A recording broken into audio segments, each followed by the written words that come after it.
喺15號嗰日我開會喺建國飯店，我個位咧啱啱就隻窗口。當我望出去嘅時候，經常一隊一隊咁嘅學生經過，嗌緊口號。咁我喺度開會邊有心機啊？足之過咗大概1個鐘頭到，啲學生源源不絕咁喺長安街向住天安門個方向去。咁我同我哋開會嗰啲人講，對唔住，我都冇辦法開到會。我話我個心而家喺天安門度，我話我冇辦法唔拋低所有嘅嘢，請你大家原諒我。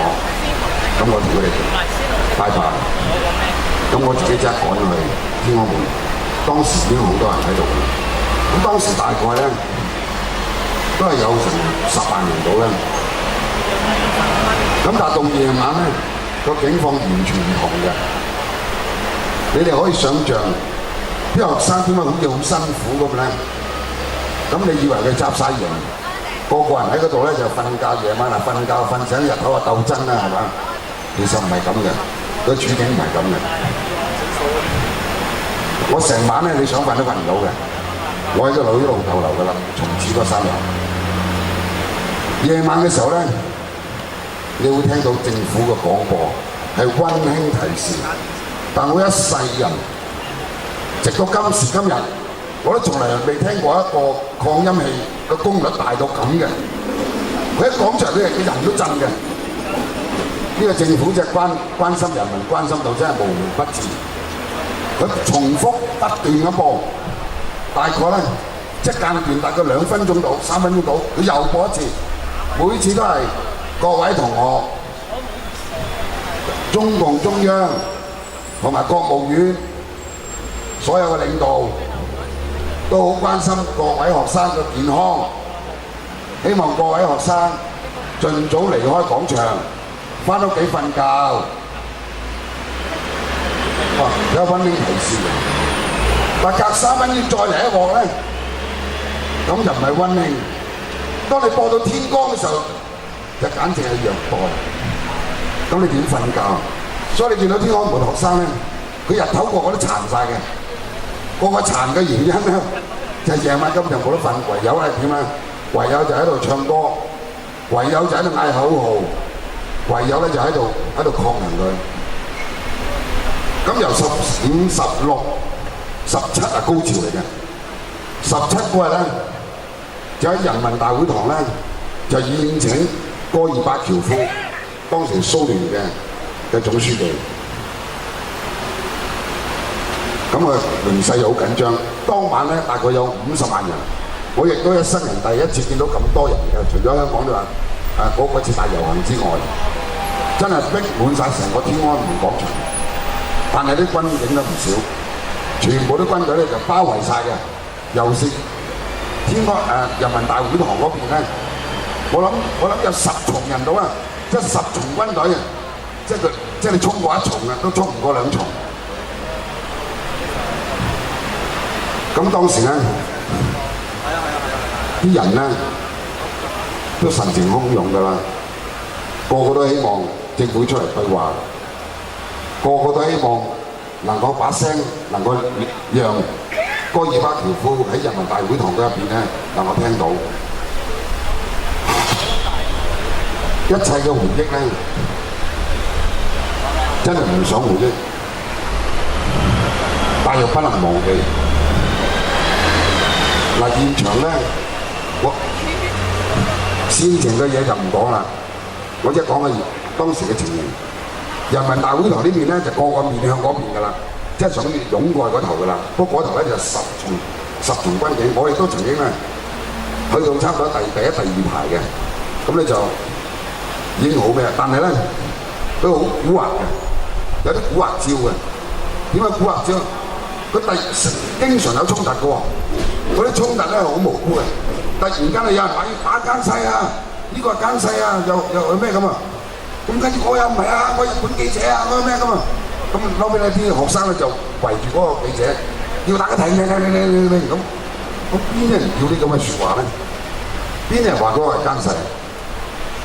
咁我咧，我唔記得咗16或17，有一段時間咧，我就喺嗰個紀念碑幾層噶嘛，咁我就坐喺度嗌喺度，因為我通宵噶嘛，咁啊嗌，突然間啲人咧，哇湧到喂踩死人有份嘅，咁我點知發生咩事咧？我唔知喺邊度跌落嚟嘅，好多啲傳單啊，嗰啲傳單入邊咧，根本係無聊嘢嚟嘅，但佢殺過嚟嘅喎，咁啊個個去搶嚟睇，邊度嚟嘅？我諗都唔應該就係學生嘅係咪咁話？喺廣場幾十萬人，佢個秩序非常之好。喺近住嗰個紀念碑嗰度附近咧，就有一笪地方咧就圍住晒唔準行去嘅，嗰度就絕食區，即係唯有絕食啊，同埋其他嗰啲人先準入，唔係隨便入嘅。咁啊，高志聯啊，同埋其他啲學生嗰啲代表咧，就個總部咧就喺另外一邊。咁就呢面人民大會堂對面嗰邊，就叫歷史博物館。歷史博物館嗰邊咧就泊滿晒嗰啲救護車啊！你係見到上邊好多床啊嗰啲啦，就已經瞓咗好多學生喺度㗎啦。即係來完中咧，你會見到咧有啲人啊讓路咁啊，抬住一個嗡嗡聲跑過去就歷史博物館個頭，嗰邊就救護站，一立個好長嘅。咁啊入邊咧有醫生有護士好多㗎啦。咁所以咧，咁我夜晚我到大概清晨5點零鐘咧，我要翻酒店。我講俾你聽，咁早你打咩車咧？要我行翻去咧又幾大劑。咁但係咧，我講俾你聽，原來咧喺長安街，我直情可以學翻美國一樣，可以點啊？可以繞場，即係咁樣。嗰啲車自動停俾你，問你去邊度？我話我去見過飯店，得坐車。即係當時嘅人，所有嘅人都升華咗，都為呢樣嘢感動咗。所以咧，我喺呢度即係簡單介紹一下，我點解要離開咧？我係冇辦法唔離開嘅，因為有啲嘢如果我唔翻嚟香港嘅話咧，可能令到好多人都唔方便，咁所以我冇辦法，唯有離開。但我嘅心咧一路都關注住，咁我喺呢度少少分享，多謝各位。雖然係22年前嘅遭遇，但係都好似記憶猶新啊，殷生。好啦，時間去到89年5月25號。我哋而家大概仲有5分鐘左右。唱多首歌。呢一刻，讓我哋大家靜啲，我哋一齊嚟緬懷22年前，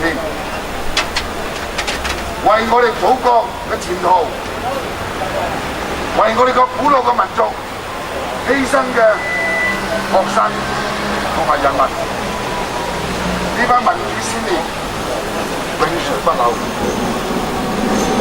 我哋今日好似好輕鬆，但我哋嘅心情係沉重嘅。